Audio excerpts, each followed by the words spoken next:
silakan masuk. Iya, makasih Bapak. Silakan duduk. Makasih. Oh, ini ya si Putri yang hubungin Bapak kemarin-kemarin di WA ya, yang pengen konseling ya? Iya Pak, benar banget, saya Putri.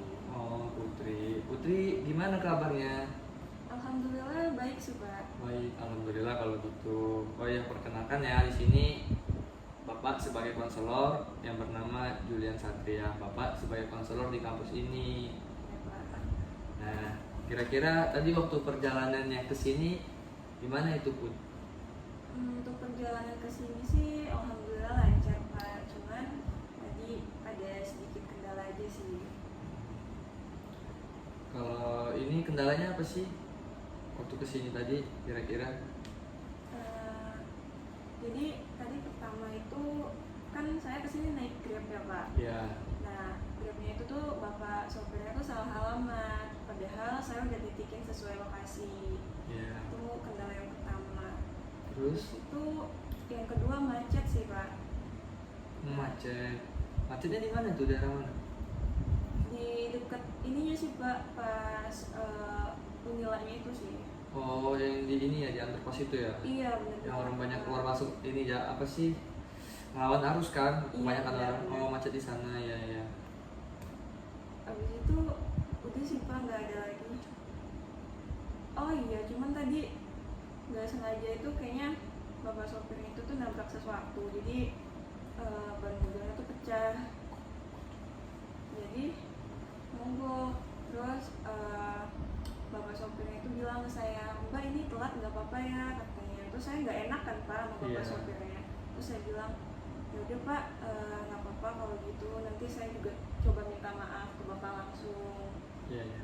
Oke, nggak apa-apa kalau Bapak santai aja Iya. Pak. Makanya tadi telat Pak, maaf ya Pak. Iya, nggak apa-apa. Aku juga nggak buru-buru kemarin. Oke. Putri ini kesehariannya apa aja sih kira-kira? Jadi biasa aja sih Pak, kayak mahasiswa pada umumnya. Ya saya dari kosan paling kuliah, kampus, habis kampus kalau ada waktu luang ya main sama temen. Tapi kalau misalkan gak ada waktu luang ya ikut kegiatan organisasi gitu aja. Oh, organisasinya tuh Putri ikut apa aja itu?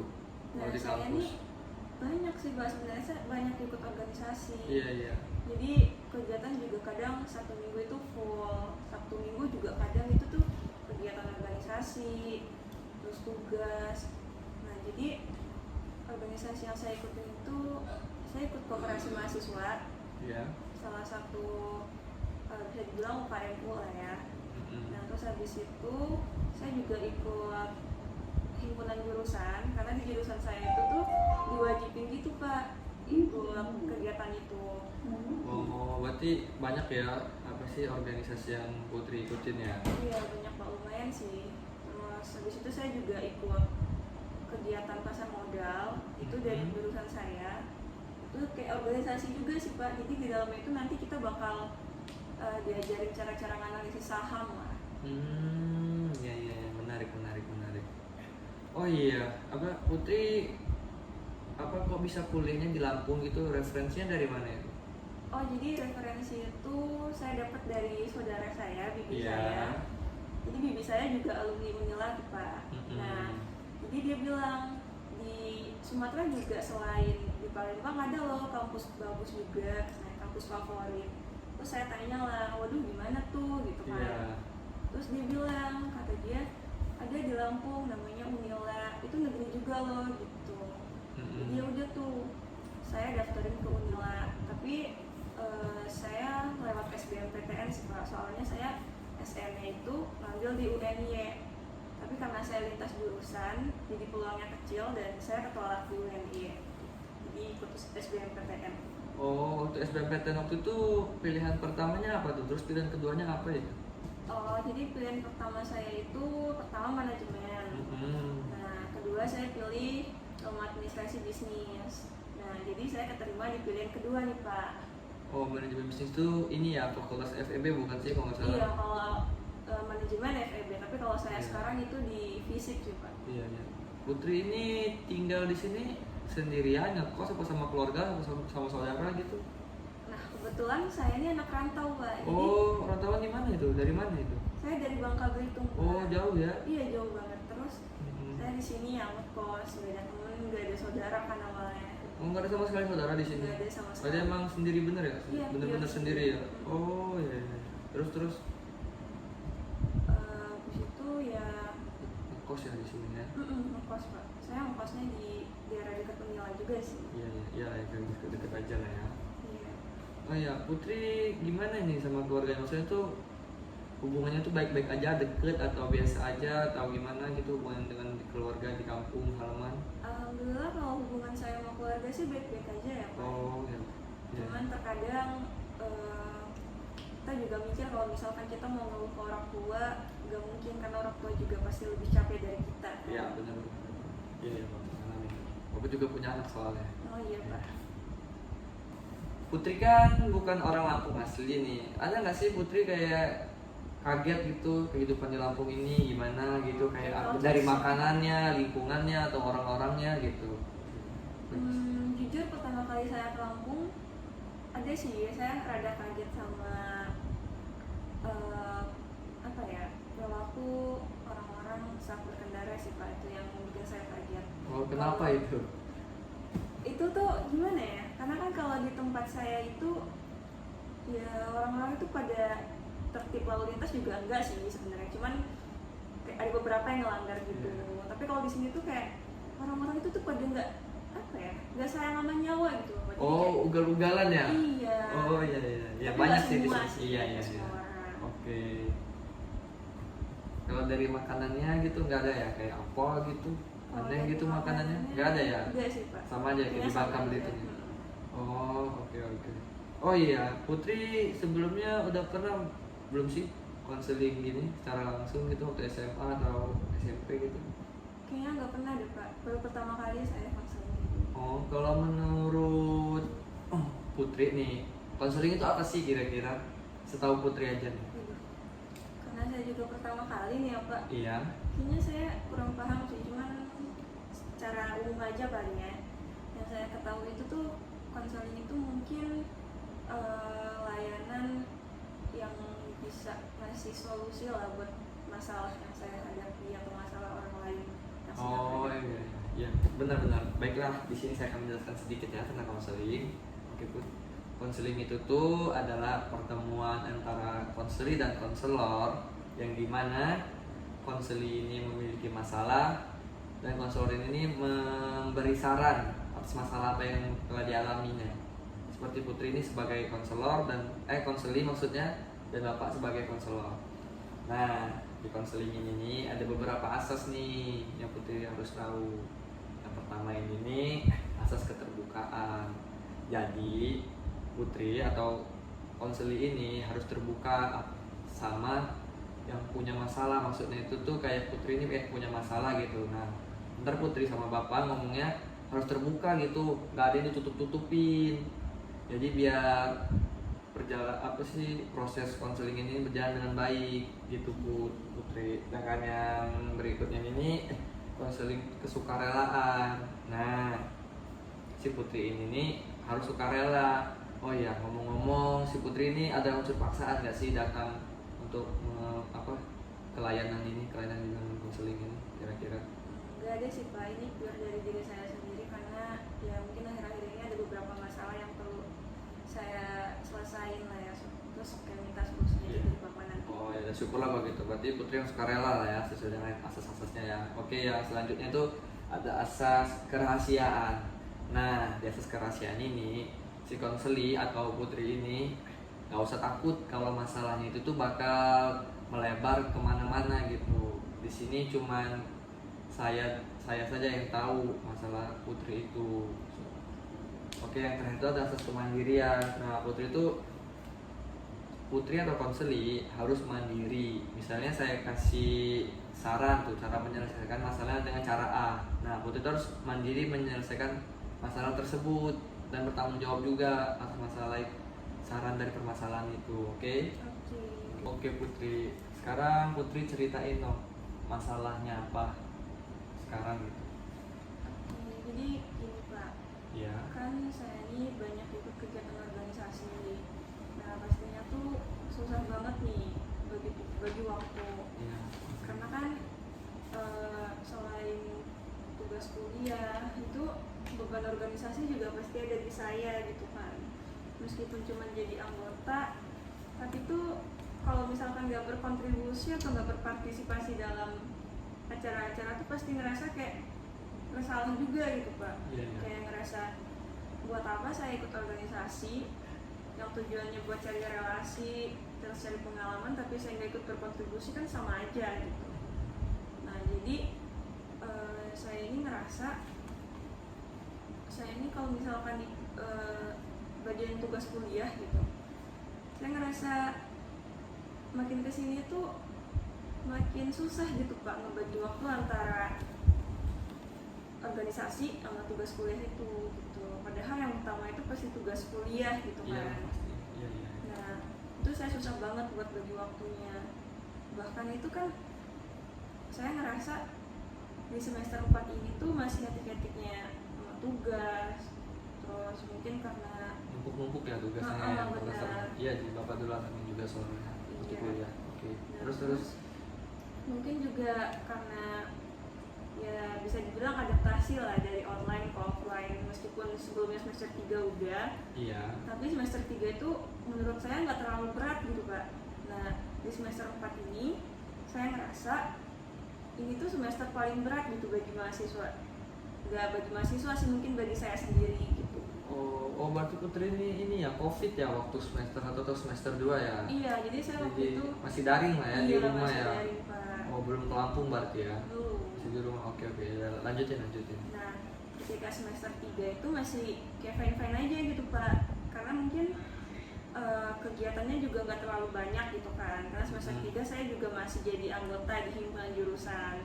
Oke. Nah, ketika udah masuk semester 4 ini kan kita udah dikaderisasi dan jadi senior lah gitu. Jadi apa ya bilangnya, kayak bukan anggota lagi.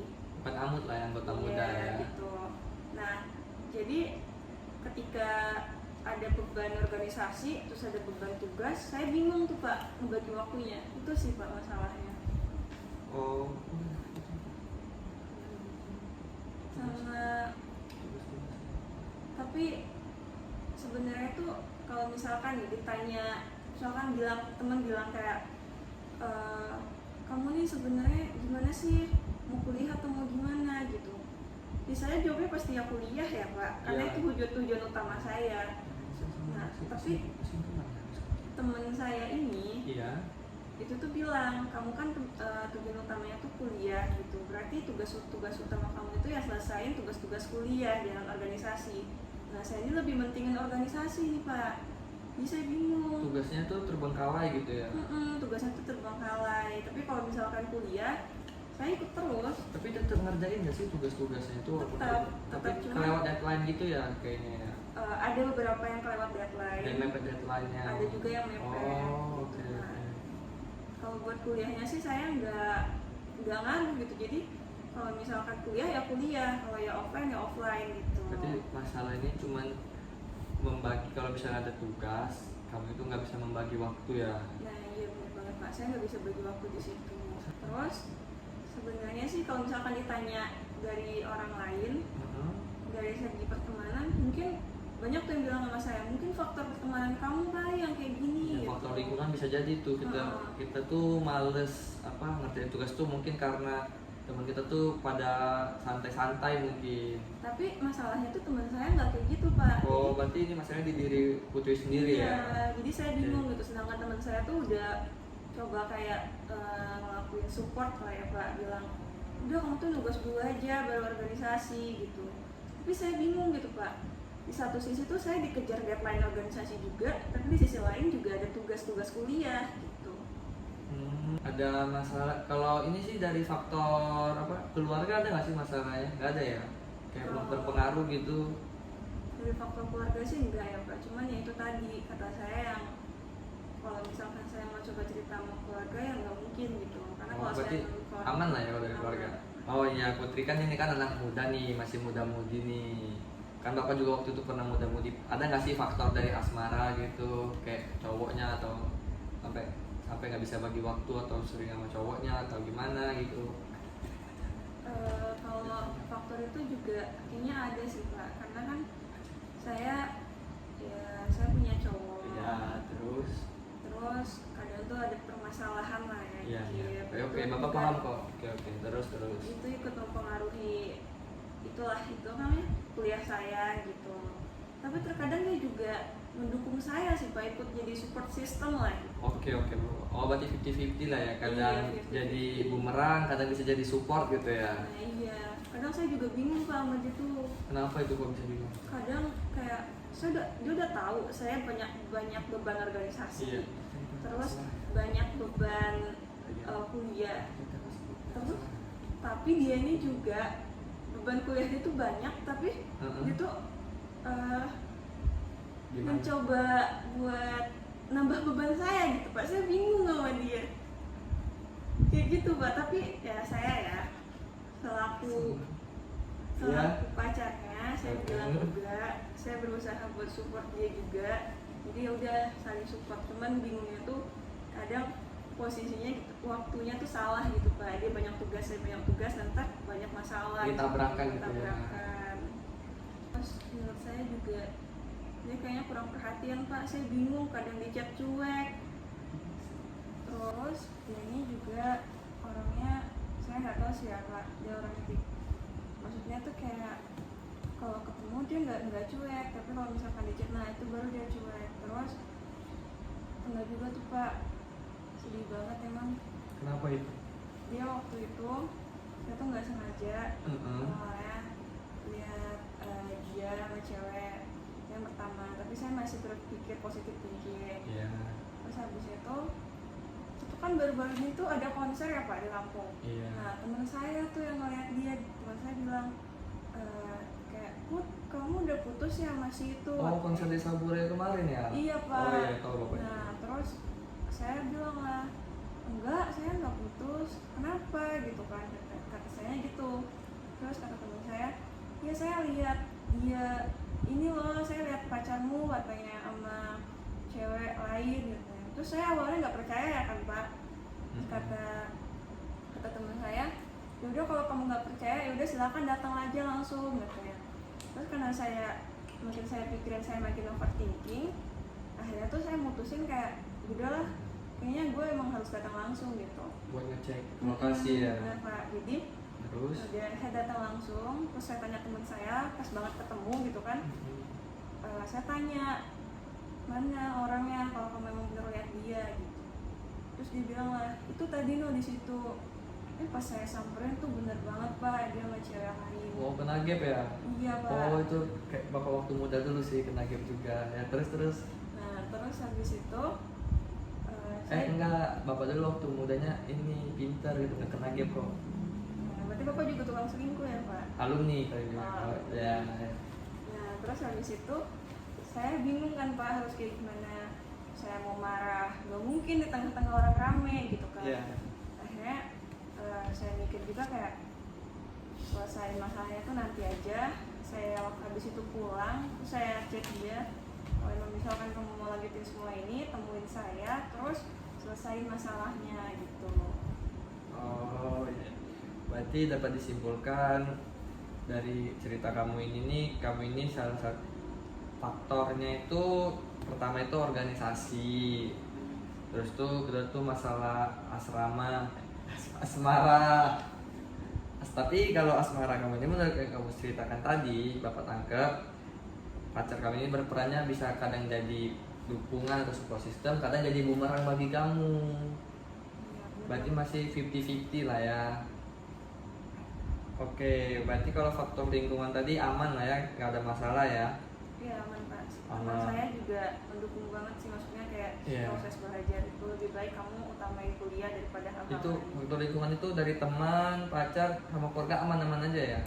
Kalau dari teman aman, alhamdulillah. Dari keluarga juga aman. Cuman kalau dari pacar saya tuh 50-50 sih Pak. Iya ya, kadang ngedukung, kadang bisa jadi bumerang. Ini yang mematikan lah ya. Iya Pak. Apa sih? Kamu pernah nggak sih merasa salah jurusan gitu? sebenarnya gara-gara kalau tugas ngerasa- mumet banyak bener. Nah itu Pak, kadang kalau misalkan tugas itu mumet, datangnya bareng sama tugas organisasi, saya ngerasa tuh kayak Salah kayaknya jurusan. saya salah jurusan deh gitu. Iya. Padahal itu keinginan saya sendiri pengen masuk ke jurusan itu, nggak ada paksaan dari Tapi orang lain. iya ya, tapi apa kamu ngelihat tugas-tugas yang diberikan dosen itu kamu paham apa mumet apa sama sekali nggak ngerti kira-kira dari tugas-tugas yang ada gitu yang sama sekali kamu wah kayaknya saya ini salah jurusan deh soalnya yang diomongin bapak itu nggak nyambung deh menurut bagi saya. Oke. Pernah nggak sih di fase kayak gitu kira-kira?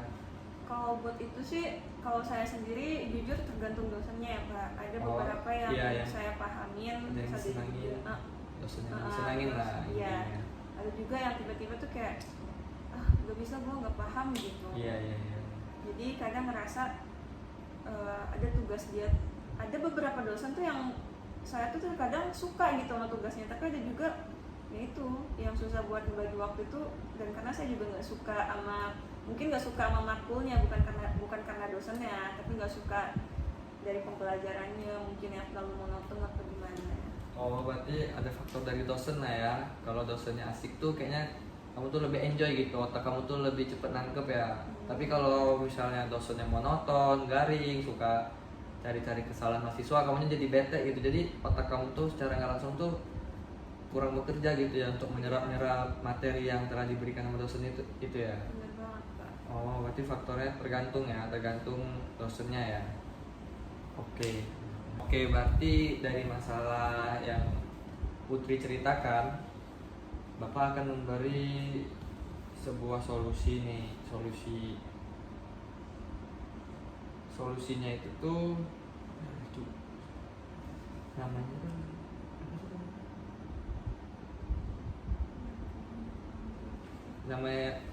nama solusinya itu latihan bertanggung jawab. Jadi ntar ada tuh kayak menanamkan dalam hati lah, kayak sugesti lah ya, kayak saya harus bertanggung jawab atas tugas-tugas saya. Oke baiklah, saya akan memberikan solusi, ntar ada diikutin ya. Gini,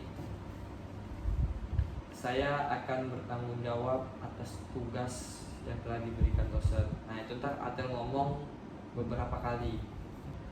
Oh jadi Ya, kita gini kata-katanya.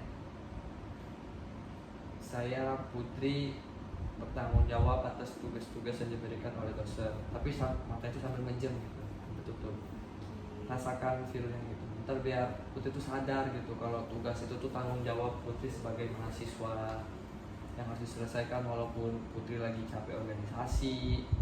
Makanya Putri itu harus pinter-pinter ngatur waktu gitu. Kalau misalnya tugasnya tuh saya diberikan hari ini nih, terus tuh Putri itu ada kesibukan kapan, berarti Putri itu harus mengerjakan tugas itu tuh sebelum hari H kesibukan Putri tersebut misalnya. Lebih cepat lebih baik gitu.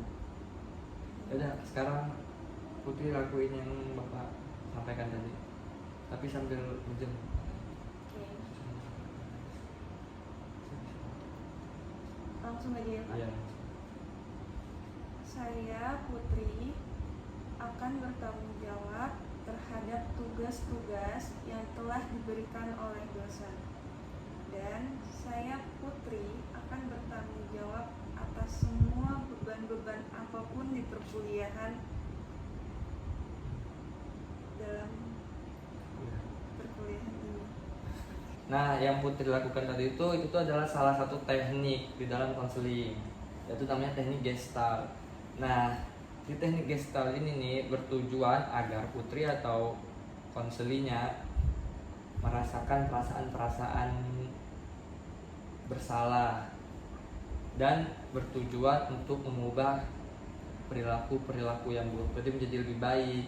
Nah, di teknik Gestalt ini nih ada beberapa metode. Salah satunya metodenya itu tuh namanya metode latihan saya bertanggung jawab yang habis Putri lakukan tadi, yang habis memejamkan mata tadi. Nah, metode itu tuh bertujuan untuk konseli atau Putri agar merasakan atau menerima perasaan-perasaan bersalah dan mengubahnya untuk menjadi pribadi yang lebih baik lagi. Nah, kira-kira selanjutnya Putri ada nggak sih pendapat terhadap solusi yang Putri alami masalahnya gitu? Kira-kira Putri akan ngapain nih ke depannya nih kalau untuk cara melakukan apa sih? Untuk cara mengatasi masalah yang Putri alami kira-kira menurut Putri, menurut pendapat Putri, setahu Putri aja nih yang akan Putri lakukan gitu ke depannya untuk agar Putri ini nggak tugas tuh nggak ini lagi loh mepet-mepet deadline gitu, bisa membagi waktu gitu. Mungkin kalau saya sendiri sih saya bakal ngikutin saran dari bapak yang tadi ya. Saya bakal ngerjain tugas sebelum, misalkan ya saya bakal ngerjain tugas lebih cepat lebih baik lah gitu. Iya. Terus juga mungkin saya bakal ngasih motivasi buat diri saya sendiri, berusaha buat apa ya, pokoknya berusaha buat lebih baik lagi, terutama di perkuliahan gitu. Tapi tanpa mengesampingkan hal-hal seperti organisasi, jadi kayak biar semuanya balance dan bisa sama-sama dikerjain. Berarti Putri ini harus ngatur waktu lah ya. Iya. Oke, di sini Bapak memberikan sedikit motivasi nih. Yang Putri kan sebagai mahasiswa nih, emang baik sih kita mengikuti organisasi itu. Biar satu yang paling utama sih relasi ya kan. Iya benar Pak. Nah, ada banyak teman, jadi banyak kenalan. Kenalan kita tuh nggak dari jurusan itu aja gitu. Apalagi kalau kayak BEM tuh yang antar fakultas tuh organisasinya kan. Tapi Putri nggak ikut ya BEM ya? Enggak Pak, saya nggak ikut. Oh, cuman di himpunan di jurusan aja ya? Iya. Nggak apa-apa sih. Biar kenal sama cutting atau dating lah ya. Nah, motivasi dari Bapak tuh pokoknya Putri tuh harus tetap semangat lah kuliahnya. Tugas-tugas itu tuh kalau bisa tuh dikerjain, jangan sampai telat deadline. Pinter-pinter ngatur waktu, terus tuh sering-sering komunikasi sama pacarnya tuh biar nggak berantem kan. Biasanya kalau muda-mudi gini kan sering lah ya berantem tipis-tipis ya kan. Kalau Bapak pernah muda juga dulu. Iya Pak, siap. Oh iya, jangan lupa nih kalau misalnya Putri memang lagi di titik terendah bener ngerjain tugas gitu, Putri jangan sungkan buat ngehubungin keluarga. Karena kan tempat berpulang juga kan keluarga kan. Putri omongin aja, curhatin aja gitu. Bu, saya ini lagi gini gitu, nggak apa-apa, biar Putrinya agak lega gitu. Soalnya kan kalau masalah dipendam sendiri tuh menurut pengalaman Bapak nih ya, suka stres. Putri ntar lama-lama gila tuh. Bapak dulu waktu muda hampir gila. Untung ada istri Bapak tuh. Oke, baiklah. Di sini mungkin itu saja yang Bapak sampaikan ya. Mungkin kita akan mengadakan pertemuan berikutnya ini untuk melihat perkembangan dari apakah frekuensi signifikan atau enggak gitu ya. Oke, baiklah, di sini saya akhiri. Terima kasih ya Pak buat solusinya. Iya. Sekarang saya juga udah mulai kebuka sih. Maksudnya lebih ke arah, oh berarti kedepannya saya harus kayak gini, harus kayak gini. Iya. Oke, ada apa Terima kasih banyak ya Pak. Iya, sama-sama. Udah, saya pamit dulu ya Pak. Oke, Terima kasih. Assalamualaikum. Waalaikumsalam. Waalaikumsalam. Waalaikumsalam. Putri, silakan masuk, silakan duduk. Iya Pak, terima kasih. Oke, sekarang kita udah konseling pertemuan kedua ya. Iya. Kalau konseling pertemuan kedua ini Bapak cuma nanyain perkembangannya aja nih. Nah, kan kemarin udah tahu kan apa yang harus Putri lakuin gitu kan.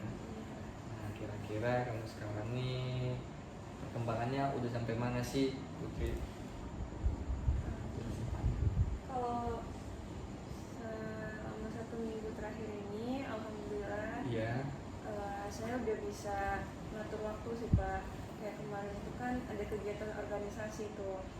Nah, saya juga di situ jadi bantu-bantu lah dari panitia kan. Nah, selain itu juga kemarin kan masih ngetik-ngetiknya UAS juga, terus tugas juga banyak. Di situ juga saya udah, alhamdulillah udah bisa sih bagi waktunya. Terus tugas-tugas juga udah selesai sebelum deadline gitu. Terus alhamdulillah bisa berjalan seiringan dengan organisasi lah. Oh, berarti perkembangannya sudah ini ya, ada perubahan lebih baik lah ya. Udah Pak. Kemarin juga teman saya bilang sejauh ini udah lumayan lah Del ya, katanya kamu juga udah mulai aktif, maksudnya bisa nimbangin lah gitu di antara kuliah sama organisasi kamu gitu. Saya juga ngerasa iya sih udah mulai bisa memperbaiki waktu lagi. Oke, bentar ya, Bapak catat dulu ya perkembangannya.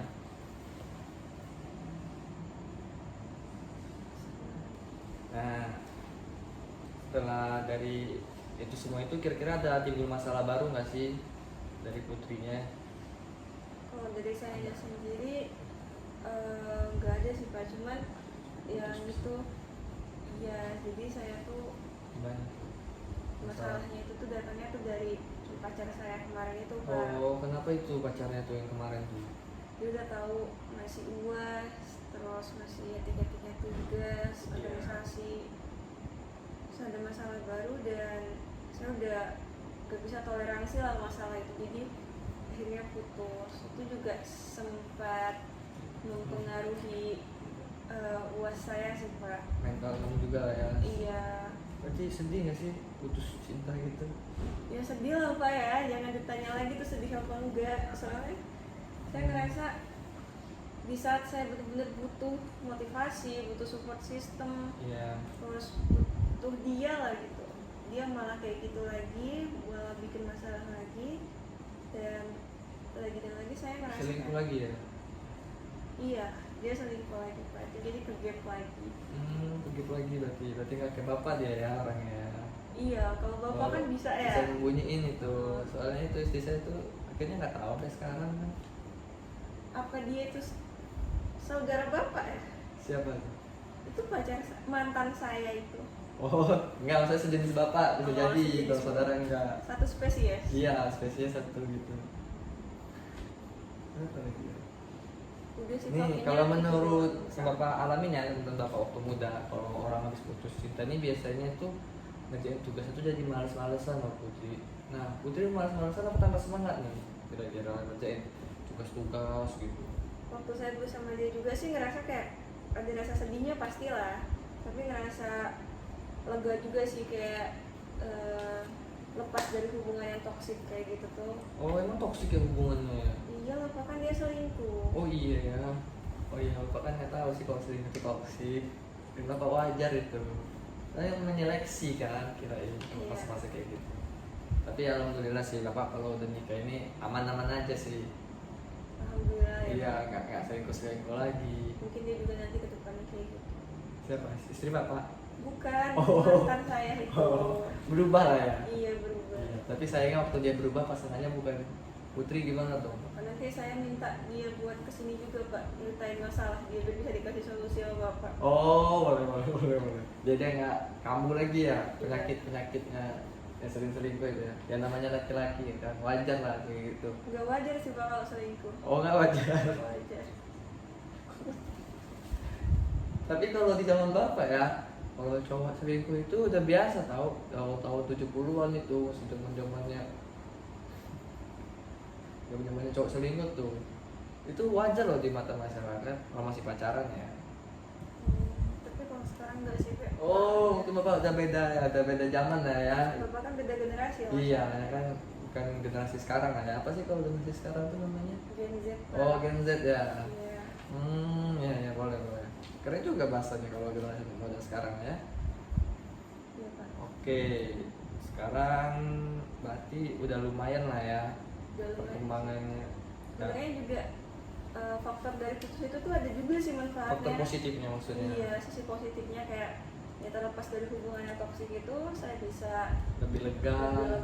terus kan itu Sisi positifnya tadi. iya, sisi positif dari hubungan saya itu juga, maksudnya ketika putus bisa memberikan sisi positif. Iya. Kayak tugas-tugas saya juga meskipun sedih saya bisa nyelesainnya dengan baik gitu. Berarti pikiran Putri tuh lebih ini ya, pelong gitu ya. Iya, karena kan udah lega gitu kan, udah lepas dari hubungan yang toksik itu. Iya, benar. Karena kemarin kan bisa dibilang kata bapak itu kan faktor utamanya mungkin permasalahannya di situ kan.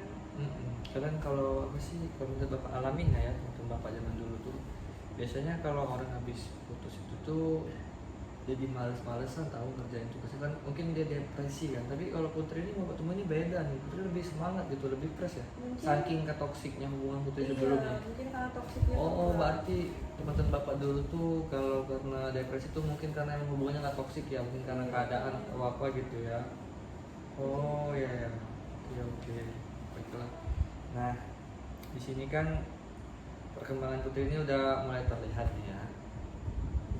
Ntar kalau misalnya Putri ada masalah-masalah apa gitu yang di luar dari topik ini, Putri boleh kok hubungi Bapak lagi. Bapak terbuka kok untuk umum, untuk siapa saja gitu yang pengen konseling.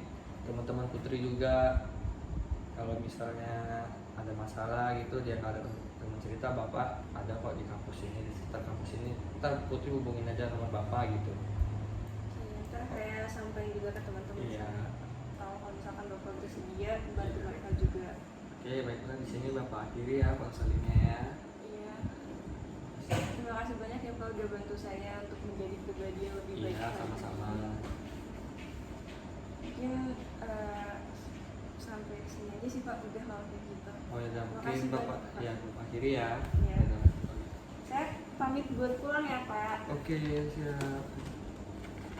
Assalamualaikum. Salam. Sabar dulu harus ngomong. Habis Putri lakukan tahap 2. Boom. Matiin dulu. 5 menit. Assalamualaikum dulu. Nah, konsepnya gitu bodoh. Ih,